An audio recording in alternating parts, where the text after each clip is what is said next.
Maka untuk teman-teman semuanya, kesempatan ada saat ini. Jangan tunggu masa depanmu yang kita belum tahu kapan datangnya. Jadi anggap saja masa depanmu ada saat ini. Pergunakan waktu saat ini, ambil kesempatanmu saat ini, belajar saat ini, dan kamu akan melihat hasilnya saat ini juga. Karena seperti ada Guillaume yang menyatakan tidak ada proses yang mengkhianati hasil. Tetapi kalau kita memilih terlebih dahulu hasil tanpa berproses, itu bisa saja kita gagal.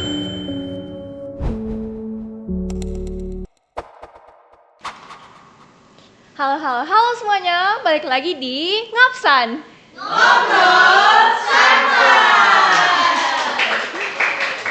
Kalian aku Evelyn yang bakal nemenin kalian untuk ngobrol seru nih untuk hari ini. Nah, untuk topik kali ini udah pastinya nggak bakal kalah seru dari episode sebelumnya nih. Dan pastinya relate banget buat kalian mahasiswa, apalagi yang pengen mau punya usaha nih, tapi masih bingung mau mulai dari mana atau takut gagal gitu.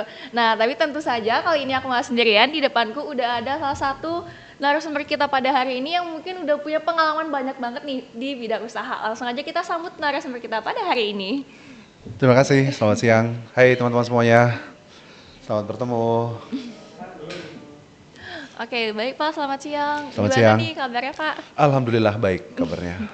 Lagi ada kesibukan apa mungkin belakangan ini? Seperti biasa, tugas di kampus, tapi terima kasih banyak sudah boleh diundang di sini untuk berbagi bersama dengan teman-teman semua. Ini pengalaman yang menarik untuk saya sendiri. Oke, boleh dong mungkin dari awal kita ceritain pengalaman Bapak dari mau mulai untuk membuat suatu usaha gitu, apalagi mungkin kalau misalnya kita masih muda itu kan suka dianggap punya kesempatan yang emas banget ya untuk mulai usaha di usia muda gitu. Kita generasi muda, kita biasanya ada di usia muda dan salah satu ada Guillaume yang sering bikin kita terlena adalah masa depan kita masih panjang. Karena dibilang masa depan kita masih panjang, kemudian kita seolah-olah merasa hidup kita tuh masih akan nanti. Dan kita lupa bahwa hidup kita tuh harusnya ada di sini dan sekarang gitu. Sehingga proses aktualisasi diri kita generasi muda itu biasanya kita pakai untuk hal-hal lain dan kita lupa bahwa seharusnya kita bisa jauh lebih produktif sejak dari masa muda. Karena itu dengan potensi kita sebagai orang muda ditambah dengan waktu kita yang masih sangat panjang, harusnya kita bisa memaksimalkan itu sejak dari awal. Saya sendiri masuk dalam generasi yang sebenarnya menyesal kenapa ketika masih muda dulu seperti teman-teman itu tidak langsung memaksimalkan potensi yang ada. Saya kemudian baru memulai usaha itu di usia 25 menjelang 30 setelah waktu yang cukup panjang. Usaha pertama yang saya bikin itu adalah usaha jasa laundry. Itu pun sebenarnya usahanya itu terjadi karena semacam sebuah kecelakaan aja sebenarnya terjadinya karena ada banyak sekali teman-teman yang bergerak di jasa laundry, kemudian mereka cerita tentang bagaimana suksesnya usaha di bidang laundry dan akhirnya saya juga tertantang untuk itu. Tetapi kebetulan karena kita punya kompetensi di bidang manajemen dan juga kita belajar tentang bisnis, itu kemudian membantu saya secara pribadi untuk bisa menjalankan bisnis jasa laundry itu dengan baik. Dan memang puji Tuhan, dengan kompetensi yang ada dibarengi dengan pengalaman yang cukup, kemudian saya berhasil menjalankan usaha itu dengan baik dan perlahan-lahan kemudian pelanggan bisa kita tambah dan lain sebagainya dan intinya kemudian bisnis itu bisa berjalan dengan belajar dari pengalaman orang lain dan juga dengan memaksimalkan potensi dan kompetensi yang ada. Berarti emang paling penting kalau kita mau mulai bisnis kita belajar dari pengalaman yang ada gitu ya. Kalau misalnya untuk mau start itu berarti mending di usia muda yang kayak sekarang gini atau nanti di 20-an gitu. Akan sangat bagus kalau misalnya teman-teman memanfaatkan waktu muda itu untuk bisa memulai usahanya. Makanya saya melihat ada satu fenomena yang secara psikologis ketika kita belajar tentang, kalau teman-teman belajar tentang teori psikologisnya Maslow misalnya, ada tahapan-tahapan hidup dan kemudian kita generasi muda ditempatkan di tahapan untuk mencari identitas. Seolah-olah kita generasi muda itu belum mapan, belum bisa bekerja dan karena itu kita harus mencari dulu pola sehingga suatu waktu nanti baru kita mulai bisa bekerja. Padahal kemudian kita bisa lihat bahwa ada cukup banyak orang yang justru sukses di usia muda. Dan memang usia muda adalah usia yang produktif, waktu kita masih cukup panjang, sehingga saya pikir akan sangat lebih bagus kalau teman-teman muda mengaktualisasikan diri, mewujudkan potensinya itu sejak dari muda. Kenapa? Karena proses belajar itu kan nggak pernah putus. Iya. Proses belajar itu akan berlangsung seumur hidup. Kalau misalnya teman-teman memanfaatkan waktu sekarang untuk bisa melakukan sesuatu yang produktif, belajar dari situ, gagal, kurang dan lebihnya kemudian diperbaharui, dilengkapi, dimaksimalkan, sehingga ketika usia-usia matangnya teman-teman itu, saya pikir teman-teman sudah ada di level yang cukup settle, level yang cukup aman. Dan karena itu kita rasanya perlu juga menghindari ada gium, menghindari satu satu pernyataan yang meninabobokan kita, yang menyatakan bahwa masa depan kita masih panjang di luar, di depan, jadi ya udah kamu nggak usah dulu bikin apa-apa. Itu harusnya jangan. Nah, terkait dengan bagaimana caranya supaya kita di usia muda bisa punya pengalaman di bidang bisnis, kesempatan terbuka lebar untuk bisa belajar. Dan saya secara pribadi biasanya juga saya bagikan ke teman-teman di kelas, ada 2 sumber di mana kita bisa belajar untuk membangun sesuatu atau juga membangun usaha. Dalam konteks bisnis, ada 2 komponen dasar yang harus diperhatikan, yakni mindset, pola pikir, dan juga skill. Mau nggak mau 2 hal ini harus dimiliki. Nah, untuk bisa memiliki mindset dan juga skill yang mumpuni, kita harus belajar. Belajarnya itu juga bisa bersumber dari 2 hal. Pertama adalah kita belajar di bangku pendidikan formal, apakah misalnya teman-teman di bangku kuliah, ataukah misalnya kita belajar dari sekolah-sekolah informal, dari pengalaman langsung. Teman-teman muda sekarang sudah terbiasa untuk bekerja di usia muda, dari situ kita punya pengalaman, belajar dari pengalaman orang lain dan lain sebagainya. Itu bisa menjadi potensi yang besar untuk bisa kita eksekusi nanti secara mandiri. Dan kita rasanya bisa sekali kok anak-anak muda untuk menjadi wirausaha muda di era sekarang ini. Jadi nggak perlu yang kayak nunggu udah 20-an atau masih punya pemikiran kayak masih panjang nih, nanti aja deh, ditunda dulu gitu ya. Kita tidak pernah tahu waktu hidup itu sampai kapan kan. Kita punya, masing-masing orang punya limitasi waktu yang kita tidak pernah tahu. Makanya prinsipnya adalah kita hidup sekarang, di sini dan sekarang gitu. Mau tidak mau kita harus memanfaatkan waktu itu. Nah, hampir cerita sukses dari sekian banyak orang, mereka menceritakan kesuksesan mereka dengan satu kunci yang bisa kita pegang adalah bagaimana mereka memanfaatkan waktu dengan sangat baik. Jadi mereka tidak menunggu waktu kapan harus mulai, tapi ketika ada kesempatan mereka langsung ngambil. Persoalan mereka berhasil atau tidak itu adalah persoalan berikut, tetapi setiap ada kesempatan itu diambil. Nah, itu pelajaran paling penting. Soal pemanfaatan waktu, misalnya kita dengar cerita pengalaman praktis dari orang-orang yang sukses di bidang bisnis, mereka cerita mereka cuma tidur 2-3 jam dan lain sebagainya. Mungkin itu salah satu bentuk mereka mau menggambarkan kepada kita bahwa kita perlu benar-benar memanfaatkan waktu. Kita generasi muda, kebanyakan karena menganggap kita masih muda, kita belum berpengalaman misalnya, waktu kita masih panjang dan lain sebagainya, sehingga kemudian kita dininabobokan, kita santai, kita masih dimanja oleh orang tua, segala kebutuhan kita masih bisa minta, dan ketika kita terlepas dari lingkungan yang mendukung kita, baru kita mulai kelabakan. Dan disitulah kemudian kita secara psikologis kehilangan pegangan. Makanya kenapa generasi muda sekarang itu banyak terjebak dalam masalah-masalah psikologis, stres, gampang diombang-ambingkan sana sini dan lain sebagainya. Itu salah satunya karena ketidaksiapan kita untuk menjalani waktu secara mandiri dan mapan. Kenapa tidak siap? Karena tadi masih mau bergantung dan menganggap nanti aja lah setelah saya tamat kuliah baru kerja. Gitu, jadi kemudian setelah wisuda, foto-foto dengan bikin acara dan lain sebagainya. Tapi sebenarnya yang paling penting adalah bagaimana mengaktualisasikan diri secara produktif, dan saya pikir itu tidak mengenal waktu. Kapanpun, dimanapun kita bisa mengaktualisasikan diri secara produktif. Terus kalau misalnya kita ngomongin di zaman sekarang kan udah makin maju ya, terus juga kayak peluang usaha tuh juga udah ada banyak gitu. Kalau misalnya menurut Bapak ada nggak sih kayak peluang usaha yang paling menjanjikan banget untuk kita gitu? Ini pertanyaan yang biasanya diajukan oleh banyak teman-teman muda, dan ini sedikit menggambarkan tentang karakteristik teman-teman muda yang mentalnya instan. Kenapa saya bilang mentalnya instan? Karena seolah-olah kita teman-teman tuh mau, Pak tolong dong kasih saya kerjaan gitu, tolong dong kasih saya kerjaan. Padahal kalau mau dilihat peluang sekarang itu tersedia dalam jumlah yang banyak, hanya saja apakah teman-teman mau ambil atau tidak. Nah, pertanyaan mau ambil atau tidak itu kemudian berhubungan lagi dengan kita punya kompetensi atau tidak. Untuk bisa punya kompetensi, pertanyaan selanjutnya adalah kita belajar atau tidak.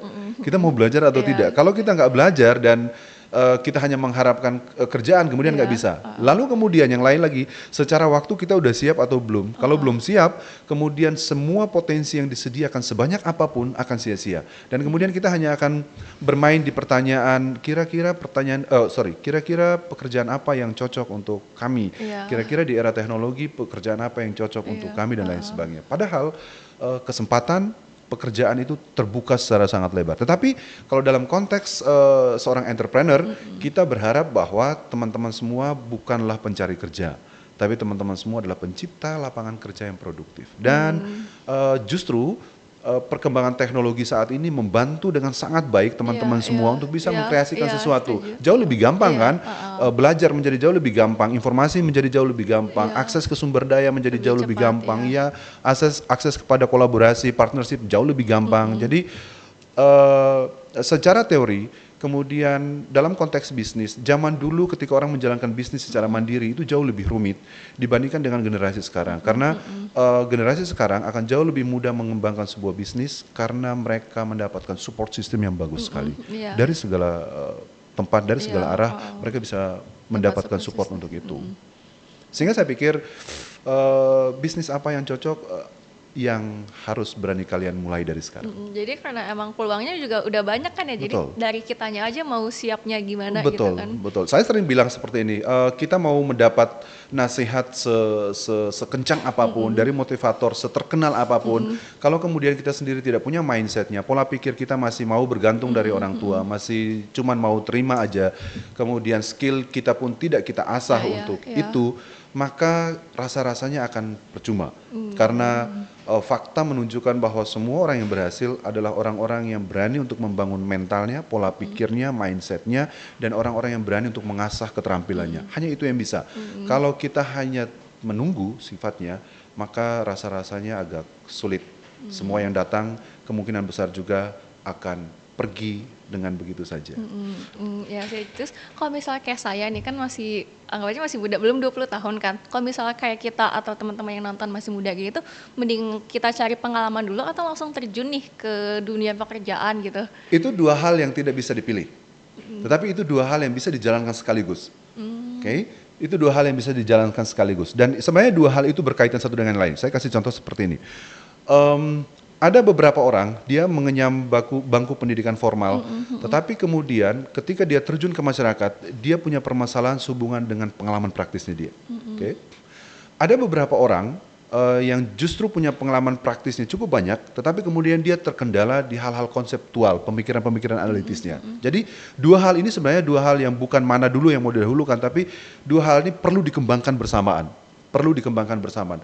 Toh pada akhirnya misalnya teman-teman harus dulu menyelesaikan pendidikan formal di perkuliahan, teman-teman juga harus jangan menutup mata untuk berani mengembangkan skill yang ada di luar bangku perkuliahan. Maka misalnya konsep pemerintah sekarang, pemerintah kemarin yang menerapkan kampus Merdeka dan Merdeka Belajar, itu sebenarnya tujuannya adalah supaya teman-teman itu mampu mengkombinasikan pengetahuan akademik di bangku perkuliahan dengan pengalaman praktis yang ada di lapangan. Iya. Dan dua aspek ini perlu disinergikan karena dua aspek inilah yang kemudian bisa memperkaya kita untuk menjadi pribadi yang unggul. Iya. Sehingga kemudian kalau teman-teman punya pengalaman, dunia kerja sekarang tidak hanya membutuhkan kita dengan kualifikasi nilai yang tinggi, tetapi mereka juga perlu mempertimbangkan kualifikasi kompetensi, Iya.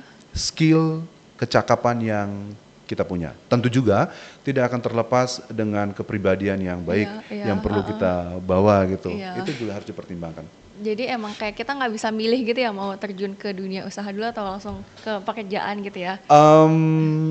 Sebenarnya kalau mau dibilang tidak bisa milih, enggak juga boleh dipilih. Tetapi rasa-rasanya akan jauh lebih bagus kalau seandainya teman-teman bisa punya dorongan yang cukup kuat untuk bisa mengambil setiap peluang yang ada. Saya dari daerah timur, dan ketika saya keluar dari daerah timur, saya baru lihat bahwa ternyata ketika kami di daerah timur menganggap bahwa dalam usia tertentu kita hanya sekolah dulu, kita hanya bergantung dari orang tua. Ternyata setelah kita keluar ke Jawa, ke Bali dan lain sebagainya, kemudian kita lihat bahwa teman-teman muda di Jawa itu cukup produktif. Di usia muda mereka sudah punya usaha dan lain sebagainya. Di usia tua mereka sudah cukup mapan dan lain sebagainya. Artinya apa? Teman-teman tidak harus memilih, tetapi juga bisa melihat bahwa entah itu belajar, entah itu usaha secara mandiri bisa dilakukan sejak kapanpun kalian mau. Yang penting Iya. siap dan punya keinginan untuk Iya itu. sih, iya. Kita- Terus kalau misalnya ada yang pengen punya usaha gitu, karena kita kan juga peluangnya banyak banget nih. Betul. Terus pengen punya usaha, tapi kayak yang masih bingung gitu loh, kayak langkah pertama yang harus dilakuin apa ya? Atau enggak kayak punya pemikiran, aduh aku pengen punya usaha ini deh, tapi takut gagal gitu. Itu gimana sih? Iya, kalau kita belajar dari para pelaku bisnis, baik bisnis lokal di Bali ataupun di seluruh dunia, kita menemukan bahwa tidak ada orang yang menjalankan bisnis secara instan. Iya, iya. Itu dulu poinnya. Nah, itu berlawanan dengan mindset kita, mindset teman-teman dewasa ini, tidak mayoritas tapi oke, cukup banyak mindset yang berkembang, yakni bahwa kita lebih suka yang instan. Iya. Makanya kita tinggal nanya pekerjaan apa yang cocok buat saya, bagaimana caranya supaya saya bisa punya bisnis. Padahal ketika belajar dari best practice dari para pebisnis yang ada, kemudian kita lihat bahwa mereka adalah orang-orang yang berproses. Mereka mencintai proses dengan sangat baik. Melalui proses itu mereka belajar bagaimana memperbaiki setiap kekurangan, belajar bagaimana memaksimalkan setiap kelebihan yang ada, dan dari proses belajar inilah kemudian mereka bisa sampai pada sebuah titik untuk menemukan bahwa ini pilihan hidup saya, ini jalan saya. Maka untuk bisa memulai usaha, mau tidak mau kita harus berani untuk belajar. Harus berani untuk belajar. Dan dalam konteks entrepreneur, salah satu yang memang sangat menjamin untuk kita bisa jalan adalah soal mindset tadi. Iya, Maka kalau teman-teman belajar, biasanya orang sering bilang pebisnis adalah orang-orang yang punya karakter tangguh, tidak mudah mengeluh, berani menerima tantangan, kreatif, inovatif, dan lain sebagainya. Iya. Ini yang harus dikembangkan.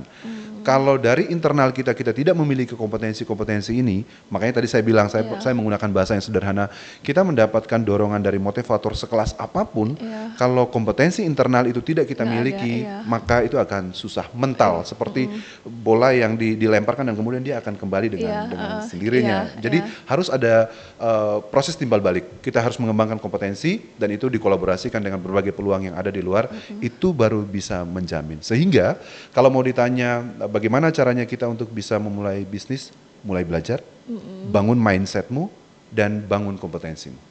Hanya itu yang bisa menjamin.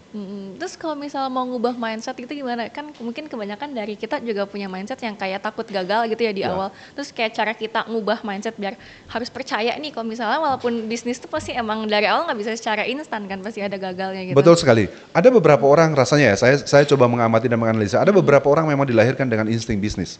Oke, dia tidak perlu belajar dan dia sudah memang ditakdirkan memiliki insting itu. Dia terpanggil untuk itu. Ada beberapa orang terpanggil harus melalui proses belajar. Dia harus belajar sendiri dan lain sebagainya. Nah, kembali ke pertanyaan, bagaimana membangun mindset? Saya tidak tahu ya, apakah ada rumusan psikologis yang bisa menjamin untuk kita mengubah mindset seseorang untuk bisa menjadi entrepreneur. Rasanya kalau memang ada resep psikologis yang bisa mengubah mindset seseorang, mungkin kita bisa menghasilkan entrepreneur yang cukup banyak gitu. Iya. Maka dengan belum tahunya saya secara pribadi apakah ada resep psikologis yang bisa mengubah mindset itu, maka saya melihat bahwa untuk bisa mengubah mindset, satu-satunya adalah kita perlu belajar dan berproses. Harus bisa mulai. Kalau kita tidak mulai, kalau kita mau menunggu instannya saja, rasanya akan sulit jadi. Kenapa?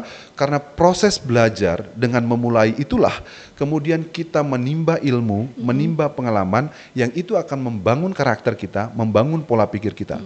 Kalau misalnya itu tidak kita alami sendiri, rasa-rasanya agak susah. Iya, Nah, iya. tapi apakah kemudian harus kita alami sendiri? Enggak. Quotes-nya Cak Lontong, dia bilang, kita tidak harus belajar dari pengalaman sendiri kan, kita tidak harus jatuh dulu baru bisa merasakan bagaimana sakitnya, Iya, tapi iya. dari pengalaman orang lain jatuh, kemudian kita bisa tahu bahwa orang lain jatuh itu sakit. Nah, dalam proses belajar, apakah kemudian kita harus belajar sendiri secara langsung? Tidak harus juga. Akan jauh lebih bagus kalau kita belajar sendiri secara langsung, tapi kita juga bisa menjadikan pengalaman orang lain untuk belajar. Iya. Hanya saja bahwa pengalaman orang lain yang kita jadikan sebagai referensi belajar, apakah itu cukup kuat menggugah kita untuk membangun pola pikir, membangun mindset, itu yang menjadi masalah lagi. Kenapa? Iya. karena masing-masing kita itu punya pola pikir tersendiri. Iya, iya. Agak susah untuk menginternalisasi pemikiran orang lain ke dalam pemikiran Iya, kita. iya. Belum lagi karakter kita pun berbeda satu Iya, dengan yang lain. berbeda. Ini yang menjadi masalah. Karena itu kalau saya dari perspektif saya lebih suka ketika teman-teman bertanya tentang bagaimana memulai bisnis, saatnya untuk kalian mulai dari sekarang. Proses belajar akan mengikuti itu dan kemudian kalian akan sampai pada titik tertentu untuk menentukan saya layak, saya cukup kuat, saya berhasil sebagai seorang entrepreneur atau tidak. Apakah kemudian kalian akan belajar sendiri? Enggak. Dewasa ini sudah sangat terbuka, kalian bisa berkolaborasi dengan siapapun, support system sudah sangat bagus, di kita di perguruan tinggi, di Unmas Denpasar misalnya ada ekosistem kewirausahaan yang mulai kita kembangkan untuk memberikan support kepada teman-teman semua, di eksternal kampus ada berbagai ekosistem yang juga Iya, bisa iya, membantu, iya. tinggal teman-teman mau nggak memanfaatkan setiap kesempatan Iya, dan iya. momen yang ada. Berarti tergantung dari kitanya juga, kalau misalnya udah ada banyak kesempatan nih, udah banyak ada kayak peluang-peluang, tapi kalau dari kitanya yang nggak mau ngambil itu juga jadinya sama aja. Akan sangat susah. Iya. Kalaupun makanan itu sudah tersedia di depan kita dan kita tidak siap, kita tidak pengen untuk mengambil itu untuk makan, apa artinya makanan itu untuk kita kan gitu. Iya. Kesempatan ada, tergantung bagaimana kita mau mengambil semua Iya, kesempatan iya. itu. Apapun kesempatannya, apapun model profesi yang mau teman-teman ambil, rasanya itu semua tetap punya nilai pembelajaran. Iya. Jenis profesi apapun itu, ketika kalian punya keberanian untuk mengambil, rasanya itu tetap punya nilai pembelajaran yang sama. Karena itu kalau kita belajar dari berbagai pelaku bisnis yang sukses, kita bisa lihat bahwa mereka pertama-tama tidak langsung belajar tentang bagaimana berbisnis, tapi mereka belajar tentang nilai-nilai keutamaan yang umum, tentang kejujuran, tentang ketekunan, tentang keuletan dan lain sebagainya. Itu adalah nilai-nilai umum yang membangun karakter seorang entrepreneur. Dari nilai dasar itulah baru kita bicara tentang bagaimana membangun usaha, manajemennya seperti apa, omsetnya seperti apa dan lain sebagainya. Makanya ada satu konsep yang kemarin kebetulan saya ngisi seminar dan saya bilang, pertama kita perlu bergerak dari mindset, baru kemudian sampai kepada omset. Iya. Jangan dulu berpikir omset, baru kemudian berpikir mindset. Kita generasi muda lebih banyak terpukau dengan pencapaian-pencapaian suksesnya orang, duitnya dia Iya, berapa, iya. influencer yang tampilnya keren dan lain sebagainya. Tapi kita tidak tahu bagaimana dia berproses dari bawah, berdarah-darahnya dia, jatuh bangunnya dia dan lain sebagainya. Itu yang tidak pernah kita tahu. Nah, untuk bisa tahu seperti itu, mau tidak mau teman-teman harus berpengalaman. Harus berpengalaman, harus terjun ke dalamnya dan harus belajar untuk mencermati itu secara langsung. Oke, jadi emang kalau misalnya kita ngomongin kayak mindset itu emang tergantung dari kitanya juga ya, gimana Betul sekali. mau Iya. kalau misalnya ada kesempatan, kalau kita mau ngambil kesempatan itu dan memanfaatkan untuk hal yang baik, ya emang bakal jadi gitu, Betul bakal jalan. sekali, betul sekali. Dan mindset itu kan berhubungan dengan yang tadi saya bilang, proses aktualisasi diri. Ya, kita generasi muda sering disebut masih proses pencarian identitas, aktualisasi diri. Makanya kita sering mengaktualisasikan diri kepada hal-hal yang salah. Oke, mengaktualisasikan diri kepada hal-hal yang tidak produktif. Nah, Iya, ini yang disayangkan. Tetapi kalau misalnya aktualisasi diri kita itu diarahkan kepada hal-hal yang positif, rasanya akan jauh lebih produktif. Karena kita generasi muda punya semangat yang bagus, punya motivasi juga yang masih bagus, punya rencana yang juga masih jauh, yang itu menjadi kesempatan kepada teman-teman untuk bisa dimaksimalkan. Dan persoalan mindset satu-satunya harus ada dalam diri sendiri. Kita tidak bisa dapat itu dari luar, karena kekuatan paling besar ada dalam diri sendiri, ada dalam hati dan pikiran sendiri. Kita sendiri, Semua yang dari luar itu hanya membantu merangsang kita untuk kemudian potensi yang ada dalam diri kita itu bisa tumbuh menjadi jauh lebih maksimal. Sehingga dalam proses belajar, jangan pernah menggantungkan proses belajar itu kepada hal yang ada di luar. Utamakan dulu yang ada di dalam, itu yang kemudian menjadi dorongan paling kuat untuk melihat keluar. Iya sih, berarti dari diri sendiri dulu ya. Harus dari diri Iya. sendiri dulu, harus dari diri sendiri dulu. Kalau misalnya teman-teman lihat proses belajar misalnya di kampus, kalau teman-teman hanya menggantungkan proses belajar itu kepada dosen misalnya, Iya. apakah itu akan cukup maksimal? Enggak. Enggak. Apa yang dikasih oleh dosen misalnya, kalau tidak teman-teman kembangkan sendiri, tidak teman-teman internalisasi sendiri, akan juga percuma. Dan itu mau menunjukkan kekuatan proses belajar dari internal kita sendiri, kemudian bisa kita pakai untuk menangkap setiap peluang yang ada di luar. Kembali ke diri sendiri, itu menjadi kekuatan paling penting. Terus gimana tuh kalau misalnya di kita nih yang anak muda udah punya usaha dan udah punya mindset yang bagus gitu, kayak misalnya nggak mikirin mindset yang takut gagal, ini tuh cara kita untuk ngejaga biar usahanya tetap jalan gitu. Oke, ada banyak alternatif yang sebenarnya bisa dipakai untuk menjaga bisnis itu bisa tetap eksis. Kalau teman-teman mau belajar bisnis sekarang ini sudah banyak sekali tools, sudah banyak sekali alat-alat analisis yang bisa teman-teman pakai untuk melihat bisnis saya ini sehat apa tidak. Bisnis saya ini akan bertahan dalam jangka waktu yang panjang atau tidak. Ada banyak sekali teori-teori yang bisa teman-teman pakai. Tetapi secara paling sederhana, untuk bisa bertahan dalam bisnis, salah satu prinsip yang paling penting adalah bagaimana mengusahakan supaya bisnis kita itu memang tetap sesuai dengan kebutuhan dan keinginan pasar. Itu yang paling penting. Karena kalau misalnya produk kita tidak sesuai dengan kebutuhan dan keinginan pasar, maka kemudian kemungkinan besar itu akan ditolak dan bisa saja tidak akan diterima. Pertanyaan tentang bagaimana bisnis itu akan berlangsung dalam jangka waktu yang panjang dan bisa dipertahankan tergantung bagaimana kita punya kreativitas yang baik, inovasi yang baik, dan punya daya tahan yang cukup. Kenapa kreativitas dan inovasi ini kemudian menjadi hal yang penting? Karena sekarang perubahan dunia itu begitu cepat. Ketika kamu tidak ikut berubah, kita akan gagal. Oke. Lalu kemudian soal mental, daya tahan tadi kenapa itu penting? Karena persaingan bisnis dewasa ini sudah sangat cepat dan sangat beragam, sangat kompleks. Maka ketika kamu tidak punya cukup kuat mindset untuk bertahan, itu juga akan bermasalah. Mental untuk bertahan itu harus didukung dengan inovasi dan kreativitas. Semua pebisnis punya kemampuan itu dan hanya itu yang bisa menjamin bagaimana kita bisa bertahan. Bisnis yang mengikuti pola tradisional dulu rasanya sudah agak susah, meskipun masih bisa tetap tumbuh. Itu prinsipnya. Meskipun masih bisa tetap tumbuh, tetapi kemudian akan sangat susah untuk masuk dalam peta persaingan yang jauh lebih terbuka. Sehingga pertanyaan untuk bisa bertahan adalah, oke, proses belajar tadi sudah pasti, inovasi, kreativitas harus tetap dibuat, mampu menyesuaikan diri dengan berbagai persaingan yang ada, mampu melihat peluang yang ada di pasar, dan kemampuan, ketahanan mental untuk mampu bertahan di situ. Kenapa? Karena generasi muda sekarang kan generasi yang gampang sekali berpindah dari satu tempat ke tempat lain kan. Tergiur dari yang satu, yang ini udah nggak menarik, berpindah lagi. Dari sini nggak menarik, pindah lagi. Dan ketidakkonsistenan inilah yang kemudian juga bisa menjadi bumerang buat kita sendiri. Kita kemudian berpikir bahwa sebuah proses yang berjalannya nggak terlalu maksimal, itu kemudian kita tinggalkan. Padahal sebenarnya sebuah proses yang tidak maksimal itu bisa jadi menjadi kesempatan pembelajaran buat kita untuk menghasilkan sesuatu yang jauh lebih baik di waktu yang akan datang. Tetapi ada beberapa mental kita yang bikin kita cepat sekali turun adalah ketika kita melihat bahwa setiap kegagalan, setiap keterbatasan, setiap kekurangan yang kita punya adalah kegagalan yang tidak perlu kita lanjutkan lagi dan harus segera kita tinggalkan dan kita beralih ke hal yang baru. Dan kemudian untuk memulai di hal yang baru, kita butuh alokasi sumber daya lagi, alokasi tenaga, perhatian dan lain sebagainya lagi. Kita akan mulai dari titik nol lagi. Oke, iya sih. Berarti kalau misalnya emang untuk mempertahankan itu emang dari mindset kita sendiri gimana gitu ya? Betul sekali, ya. Dan untuk mempertahankan bisnis sekali lagi, sekarang teman-teman sudah punya akses belajar yang cukup, sudah punya support system yang bagus sekali dan rasanya kemudian tinggal kembali lagi kepada prinsip awal tadi, bagaimana teman-teman mau memegang komitmen itu untuk jalan. Karena entah perguruan tinggi, entah stakeholder yang lain memberikan dukungan sekuat apapun, kalau misalnya teman-teman sendiri tidak punya komitmen untuk itu, akan sangat sulit untuk jalan. Karena bisnis itu pertama-tama harus dijalankan berdasarkan passion yang kita punya, bukan berdasarkan motivasi yang dikasih oleh orang lain.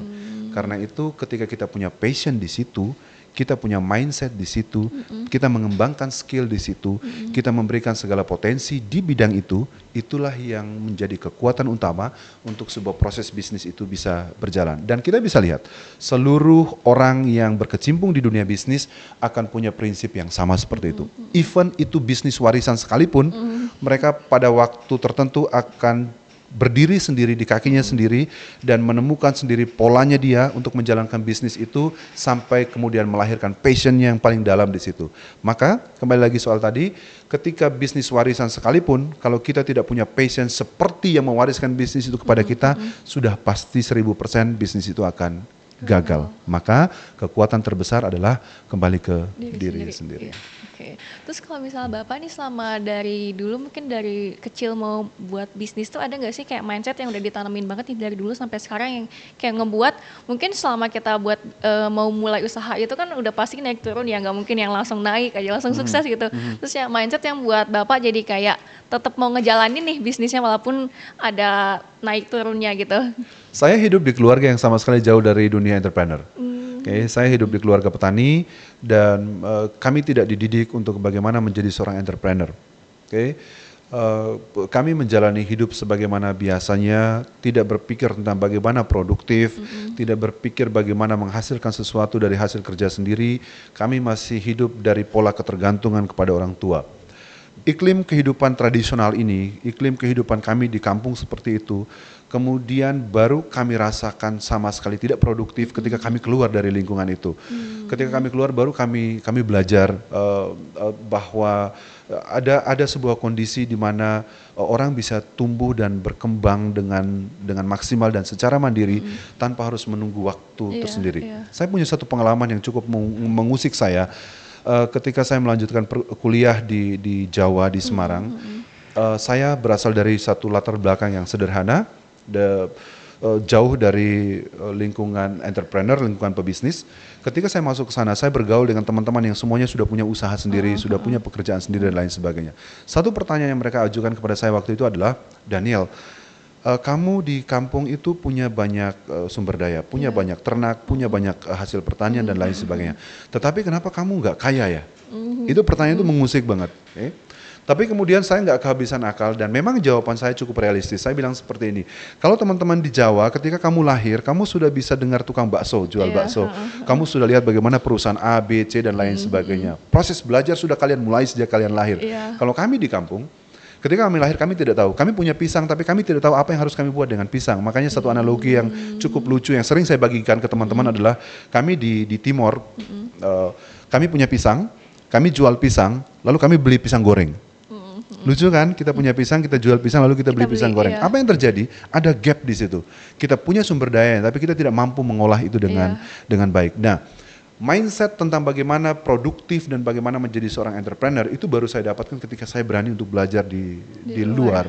Oke, jadi kembali ke pertanyaan tadi, apakah kemudian membangun mindset itu harus dari sejak kita kecil atau harus dari lingkungan kita sendiri? Enggak, kita bisa memanfaatkan itu seperti yang tadi saya bilang, dari pendidikan formalkah atau dari pengalaman praktis yang ada di lapangan. Tergantung sekarang apakah kita mau belajar atau tidak. Karena kita bisa lihat bahwa ada cukup banyak teman-teman lain yang ketika mereka keluar dari lingkungannya yang tidak terlalu produktif ke satu lingkungan yang cukup kompetitif, dia bisa ada dua kemungkinan. Pertama, dia akan belajar untuk tumbuh sesuai dengan lingkungan yang dia ada saat itu, atau kemudian dia akan kalah dan sama sekali nggak mau tumbuh. Dan dia akan teralienasi dari lingkungan itu. Teralienasi itu maksudnya dia akan merasa asing dengan lingkungan itu, dia akan tetap terkungkung dengan pola hidupnya dia yang dari kampung, dan suatu waktu dia akan kembali ke kampung dengan pola pikir yang juga tetap sama. Nah, jadi yang terjadi dengan saya secara pribadi adalah pola pikir, mindset itu baru saya ubah ketika saya keluar dari lingkungan saya yang saya rasa sendiri secara pribadi tidak produktif. Dan ketika saya ada di lingkungan lain, saya berusaha membuka diri. Saya berusaha membuka diri untuk menerima segala hal yang tidak saya miliki. Saya berusaha mencoba segala hal yang belum pernah saya lakukan. Dan dari situ kemudian pemahaman saya diperkaya, pengalaman saya juga diperluas, dan itu yang bisa membantu saya untuk kemudian bisa sampai pada tahap mandiri, menentukan saya bisa produktif sendiri, saya bisa bikin bisnis sendiri, dan juga saya bisa membagikan apa yang saya dapatkan juga kepada orang lain.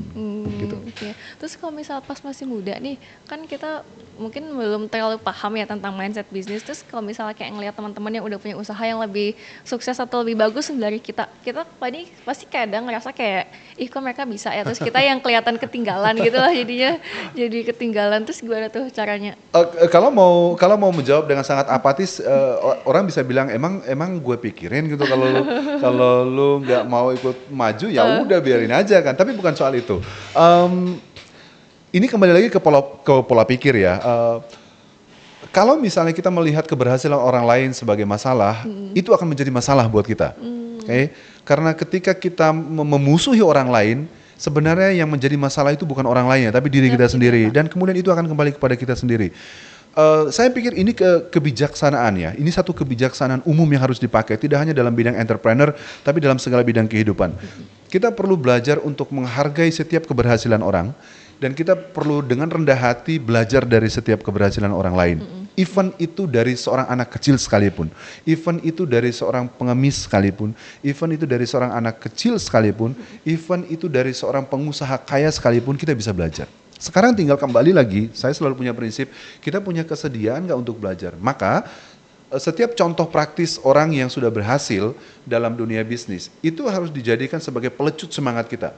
Bukan justru sebagai tantangan yang bikin kita kemudian no, saya nggak bisa ada di level itu dan kemudian saya stop.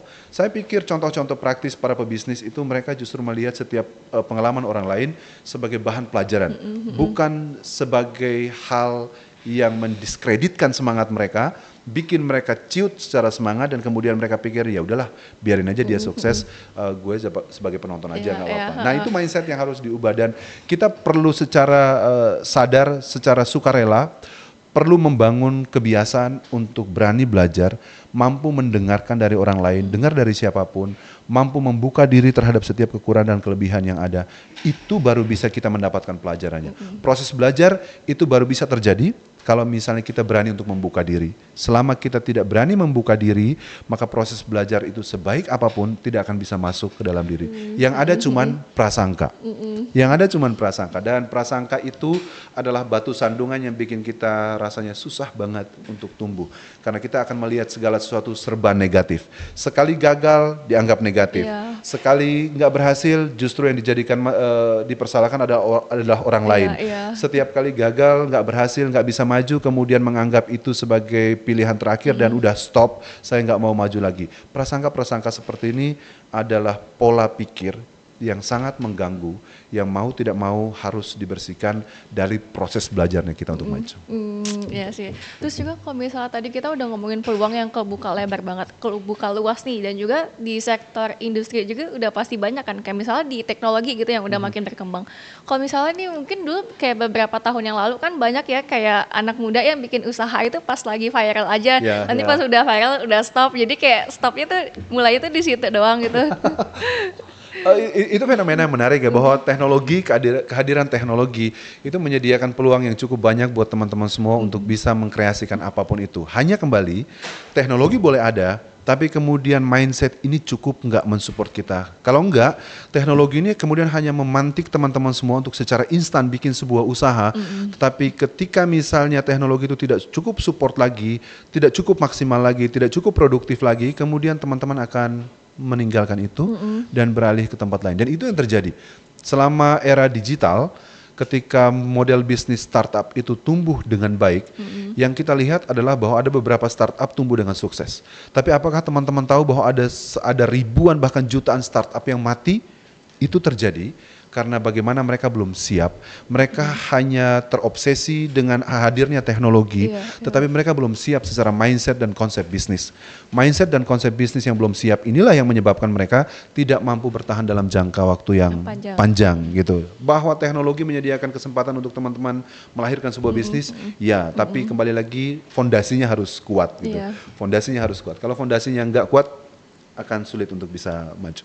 Terus kalau misalnya teknologi menurut Bapak yang punya apa ya, kayak mungkin punya ini nih bisa jadi ladang banget untuk anak muda yang punya kreativitas yang tinggi, kayak misalnya di digital platform atau enggak e-commerce ya kayak Shopee yang gitu-gitu, yang mana yang paling menguntungkan kita nih?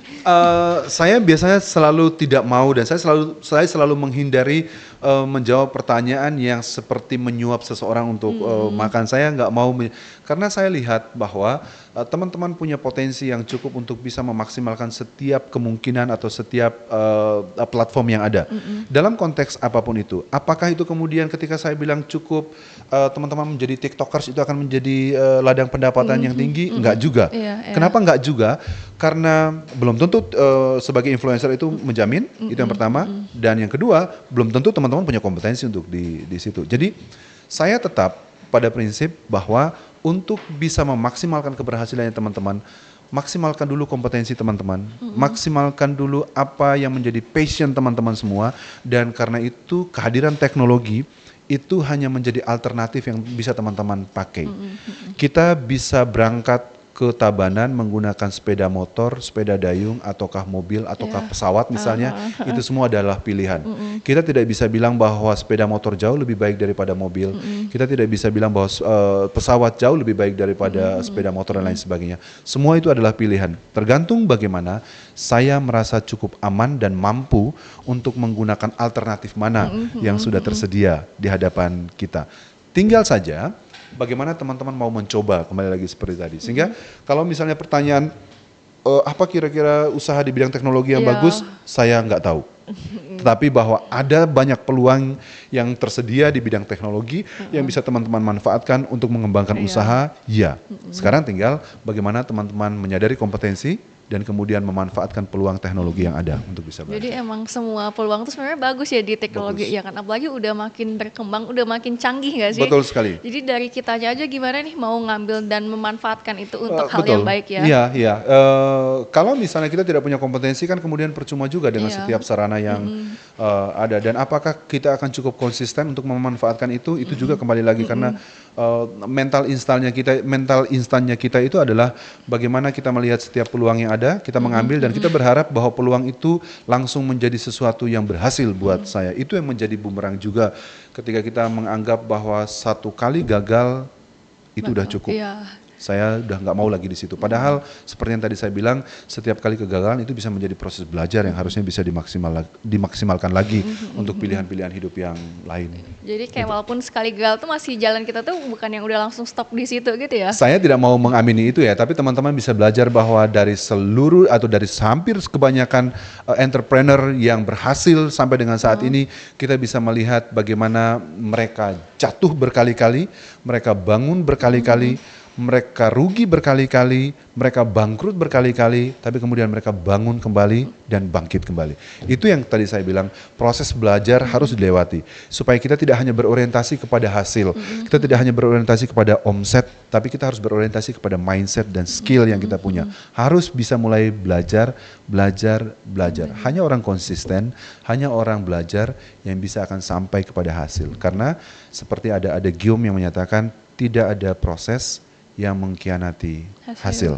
Tetapi kalau kita memilih terlebih dahulu hasil tanpa berproses, itu bisa saja kita gagal. Iya sih, ya. Terus kalau misalnya udah pasti kan kalau misalnya Bapak mungkin juga pernah ya dari dulu mau bangun usaha itu pasti kayak pernah nggak kepikiran kayak aduh kayaknya saya cukup di sini aja, saya udah nggak kuat, kayak pengen nyerah gitu mungkin sama mau bangun usaha. Terus gimana kayak cara Bapak ngeyakinin kalau nggak ada, kayak saya bisa di sini gitu? Itu baru saja terjadi sebenarnya, baru saja saya alami. Saya punya usaha jasa laundry dan kemudian di beberapa waktu setelah itu saya mendapat sedikit tambahan tugas di kampus dan saya merasa saya sudah tidak punya cukup waktu. Itu menjadi alasan saya. Saya tidak punya cukup waktu untuk memanage bisnis saya dan karena itu saya pengen fokus saja di kampus gitu. Itu menjadi perdebatan saya dan pada akhirnya saya memutuskan untuk oke, saya stop bisnis saya di jasa laundry yang sebenarnya waktu itu lagi tumbuh-tumbuhnya dan lagi bagus-bagusnya. Tetapi kemudian pelajarannya adalah dalam dunia entrepreneur kita memang diminta untuk benar-benar fokus untuk menjalankan itu. Bisnis harus membutuhkan sentuhan langsung dan kalau memang kita tidak ikut terjun langsung, belajar langsung di sana, memanage itu secara langsung, akan ada peluang bisnis kita itu dikelola dengan tidak bagus dan bisa saja itu kemudian menjadi turun. Bahwa ada beberapa orang berprinsip ketika kita membangun sebuah sistem yang baik kepada bisnis kita, maka bisnis kita itu bisa berjalan sendiri dan ownernya bisa jalan-jalan, gitu kan? Dan mungkin kemarin saya kehilangan momen untuk membangun sistem itu sehingga kemudian saya tidak bisa menjalankan itu secara autopilot katakanlah dan kemudian saya harus memutuskan untuk oke, saya fokus di sini dan saya meninggalkan yang ini. Tetapi kemudian saya mencoba untuk merencanakan kembali dan mudah-mudahan dari segi waktu masih cukup untuk bisa saya handle kemungkinan itu. Berarti baru aja ngalamin berarti ya? Iya. Dan memang persoalan itu persoalan cukup kompleks ya. Kita akan harus mempertimbangkan tentang prioritas, kita harus mempertimbangkan soal tanggung jawab dan lain sebagainya. Kalau kita tarik kepada teman-teman generasi muda yang kita pikir dari segi waktu, dari segi potensi, dari segi kesempatan masih jauh lebih terbuka, saya pikir itu bisa menjadi kesempatan yang bisa teman-teman pakai. Oke, jadi ini dua kondisi yang berbeda. Bahwa pengalaman saya itu tidak kemudian teman-teman ambil sebagai pelajaran bahwa oke, kalau begitu saya juga mau dong tinggalkan aja bisnisnya saya karena best practice-nya Pak Daniel seperti itu. Enggak, bahwa ada konteks yang berbeda. Saya ada dalam situasi yang berbeda, teman-teman juga ada dalam situasi yang berbeda. Ketika kita membandingkan dua situasi itu, yang bisa saya bilang adalah bahwa teman-teman ada di tempat dan waktu yang masih sangat terbuka, kesempatan yang masih sangat luas, semangat yang juga masih sangat tinggi, tanggung jawab yang juga masih sangat terbatas dibandingkan dengan kita. Saya pikir kalian bisa maksimalkan itu untuk membangun bisnis sejak dari sekarang. Apa yang kalian bangun dari sekarang akan menjadi fondasi yang bagus untuk perjalanan kalian ke depan. Ya. Terus kalau misalnya cara nge-brainstorming ide gitu gimana sih? Kadang kan kita kayak sibuk banget ya mungkin di kegiatan kampus atau kegiatan luar, terus jadi kayak bingung gitu, ada banyak ide. Cuman bingung nih, kira-kira kalau misalnya ide ini kita pakai usaha bagus nggak ya? Atau nggak kalau misalnya ini, tapi kayaknya takut aneh deh kayak gitu. Ketika kita bicara tentang ide, kita bisa lihat bahwa setiap orang bisa punya ide. Ide itu kan gampang banget kan, tinggal duduk menghayal, punya Lamborghini, punya usaha ini dan lain sebagainya kan. Tapi yang jadi masalah itu adalah bagaimana mengeksekusi ide itu yang jadi masalah. Kita kebanyakan menghayal sampai lupa bahwa yang paling penting adalah mewujudkan itu. Dan rasanya hukum yang paling kuat adalah yang penting kita berani untuk bikin itu. Dan banyak orang itu banyak orang yang berhasil dalam bisnis itu mereka menjalankan formulasi itu. Punya ide, bikin, gagal, bikin lagi, gagal, bikin lagi, gagal, bikin lagi. Itu yang terjadi. Kita atau mungkin ada beberapa kalangan tertentu justru ada di tahapan menghayal besok putus cinta, stres, nggak lanjut. Menghayal, punya ide, ketika idenya dieksekusi, produknya nggak disukai oleh pasar, nggak lanjut, menyerah. Ini yang perbedaan mindset dan semangat inilah yang kemudian menjadi pembeda kita berhasil atau enggak. Sehingga kalau soal brainstorming, saya pikir kita bisa belajar dari siapapun, belajar dari pengalaman apapun, tapi kemudian saya selalu berprinsip semuanya kembali ke kita sendiri. Sejauh mana kita cukup berani untuk bisa memulai sebuah bisnis. Bahwa kemudian ada banyak orang berpikir untuk memulai sebuah bisnis, kita harus punya modal. Untuk memulai sebuah bisnis kita harus punya sarana dan prasarana. Tetapi kemudian ada banyak pengalaman lain yang juga menunjukkan kepada kita bahwa orang bisa mulai bisnis tanpa harus bergantung kepada uang. Orang bisa memulai bisnis tanpa harus bergantung kepada sarana prasarana yang cukup komplit. Tetapi dalam konteks startup, saya sering bagikan juga kepada teman-teman di kelas. Sekarang ini dunia menyediakan kesempatan pendanaan yang sangat terbuka.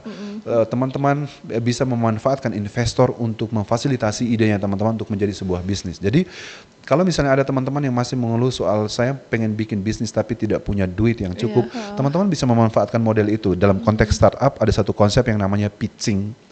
Bagaimana ide-ide briliannya teman-teman yang teman-teman konseptualisasi dengan sangat bagus, itu bisa dipresentasikan, bisa disampaikan kepada investor-investor, orang-orang yang berduit, yang sekiranya ketika mereka merasa bahwa ide kamu ini cukup bagus, ide kamu ini cukup prospektif, maka mereka akan bisa mensupport itu untuk bisa jalan. Tetapi kembali lagi, mau investor sebagus apapun, ketika kamu tidak cukup punya kompetensi, skill, mindset dan juga feeling di bidang itu, maka semuanya itu akan menjadi hambar dan nggak bisa berjalan. Jadi dalam konteks ide, ketika teman-teman punya ide itu akan divalidasi dengan sangat bagus ketika teman-teman mau mengeksekusi itu.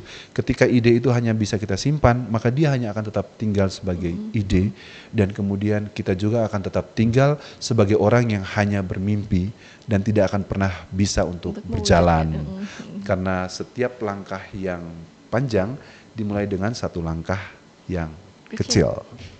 Oke, berarti emang kalau misalnya walaupun kita dapat tawaran dari investor gede yang bagus, tapi kalau dari kita yang emang nggak punya mindset dan knowledge yang bagus gitu ya, jadinya kayak Itu tetap nggak bisa. iya. Karena toh pada akhirnya investor segede apapun, mereka juga akan melihat bagaimana komitmen kamu untuk menjalankan ide itu. Itu yang menjadi persoalan. Jadi semua itu harus ada timbal baliknya. Bahwa pertanyaan atau keluhan yang sering dulu disampaikan, saya tidak punya modal untuk mulai usaha, saya tidak punya pengalaman untuk memulai usaha. Sekarang itu sudah terbuka. Untuk modal, kamu bisa menjual ide kamu ke investor. Untuk pengalaman, kamu bisa belajar dari sekian banyak orang yang ada, sekian banyak ekosistem yang ada di perguruan tinggi, di ekosistem lain, di kelompok-kelompok pebisnis dan lain sebagainya. Tapi kemudian kembali lagi komitmennya kita sejauh apa? Itu yang menjadi masalah. Komitmen ini menjadi kunci paling kuat dalam proses bisnis khususnya dan juga dalam setiap lingkup kehidupan yang lain. Ketika kita punya komitmen yang cukup kuat, maka itu akan menjadi gayung bersambut. Apa yang kita punya, kompetensi yang kita punya, gagasan yang kita punya, disupport oleh eksternal melalui pendanaan, melalui support sumber daya yang lain, dan itu baru bisa dieksekusi dan baru bisa jalan. Kalau tidak, akan sangat susah. iya. Karena kembali lagi yang diperhitungkan untuk mampu mengeksekusi sebuah ide bisnis adalah komitmen pribadi, bukan dukungan dari eksternal. Gitu. Iya.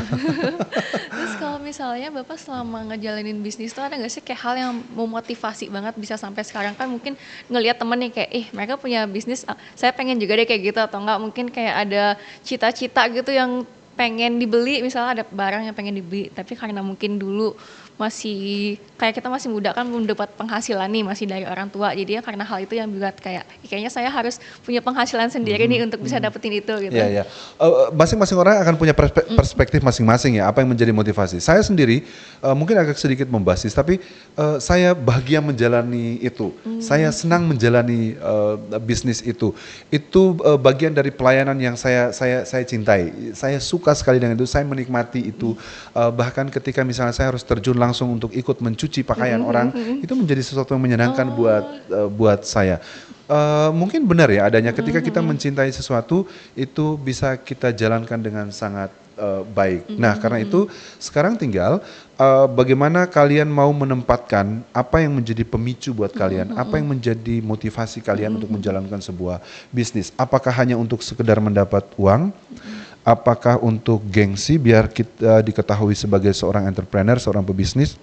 Apakah biar kita menjadi kaya? Apakah kita disamakan dengan pengusaha-pengusaha lain yang terkenal? Atau apakah kita memang mau melayani orang lain melalui usaha kita? Atau apakah memang kita mau menjadikan itu sebagai saluran berkat dari Tuhan kepada orang lain? Itu semua akan kembali kepada kita sendiri. Tapi rasanya akan jauh lebih kuat ketika kita menempatkan setiap profesi kita, termasuk juga menjalankan usaha, sebagai bagian dari passion, bagian dari hal yang kita cintai. Dan itu akan membantu kita untuk benar-benar menikmati proses dari setiap bisnis yang jalan. Ketika kita mencintai itu dengan sangat maksimal, kita akan bertanggung jawab untuk menjaga itu dengan baik. Even itu dalam situasi sulit ataupun dalam situasi baik-baik saja. Jadi kalau misalnya emang udah passion mau keadaan apapun kita bakal tetap seneng gitu ngejalaninnya ya. Rasanya semua fakta menunjukkan seperti itu. Ketika kita mencintai itu, segala sesuatu pasti akan dimudahkan dan kita akan berkomitmen cukup dalam untuk itu. Karena itu ketika kita tidak punya komitmen cukup di situ, kita hanya ikut-ikutan FOMO dan lain sebagainya, cuman pengen ikut kelihatan tren dan lain sebagainya. Rasanya itu akan mustahil bertahan cukup lama. Dia tinggal menunggu waktu kapan dia akan jatuh dan gagal. Sehingga dorongan paling kuat harus kemudian kita lahirkan dari dalam diri sendiri. Oke, wah. Lumayan. Ini beneran ini sih kayak informasinya jadi saya kayak jadi tahu banyak banget gitu tentang bisnis. Mungkin terakhir nih kayak bisa mungkin dari Bapak kasih tips ke teman-teman yang nonton kayak mungkin mereka kan juga kayak kebanyakan dari kita masih punya mindset yang takut gagal atau masih bingung nih mulai dari mana gitu. Jadi mungkin Bapak bisa kasih tips nih ke teman-teman kalau misalnya bisnis itu tuh nggak harus kita mesti nunggu sukses atau nunggu dapat duitnya dulu baru mulai, bisa kok dimulai dari awal aja gitu. Oke, saya nggak mau ngasih nasihat ya karena saya nggak mau ada di level itu. Saya cuma mau berbagi ini aja. Ada satu pengalaman yang cukup menarik yang saya dapat dari seorang pimpinan saya. Ketika kita merencanakan sebuah program, dia selalu bilang, oke, jalankan aja dulu. Gagal, belajar, dari situ kamu ubah lagi. Oke. Kemudian yang dia bilang ke saya adalah, kamu harus berani untuk memulai. Selama kamu tidak memulai itu tidak akan terjadi apapun itu. Nah, untuk generasi sekarang, yang paling diharapkan kepada teman-teman semua adalah mulai. Ketika teman-teman tidak mau memulai itu akan sangat rumit. Zaman dulu ketika orang mau memulai bisnis segala sesuatu benar-benar secara terbatas. Terbatas banget dibandingkan dengan sekarang. Situasi sekarang kesempatan terbuka lebar, potensi juga ada. Tinggal bagaimana teman-teman memanfaatkan itu dengan baik. Ketika peluang ini ada dan teman-teman tidak memanfaatkan, berhadapan dengan perubahan yang begitu dinamis dan begitu cepat, tinggal menghitung waktu, kita akan jadi korban atau jadi pemenang. Kita akan kalah atau kita akan maju. Maka untuk teman-teman semuanya, kesempatan ada saat ini. Jangan tunggu masa depanmu yang kita belum tahu kapan datangnya. Jadi anggap saja masa depanmu ada saat ini, pergunakan waktu saat ini, ambil kesempatanmu saat ini, belajar saat ini, dan kamu akan melihat hasilnya saat ini juga. Oke. Gitu. Jadi itu tuh pesan buat teman-teman semua mungkin yang mau buat bisnis atau usaha tapi masih bingung gitu ya, atau enggak kayak masih punya mindset takut gagal, atau kayak yang belum berani untuk nyoba karena mungkin masih minim di modal gitu ya. Jadi emang kalau misalnya mau peluang itu tuh udah pasti bakal banyak ya. Kalau kita ngomongin peluang udah pasti bakal banyak. Jadi emang tergantung dari kitanya aja nih gimana. Kalau misalnya mindset kita emang bagus, pasti kayaknya sih bakal jalan ya. Oke. Kita di internal perguruan tinggi ada beberapa unit yang membantu mendampingi teman-teman mengembangkan potensi bisnis wirausaha teman-teman. Jangan segan-segan untuk bergabung dan belajar bersama.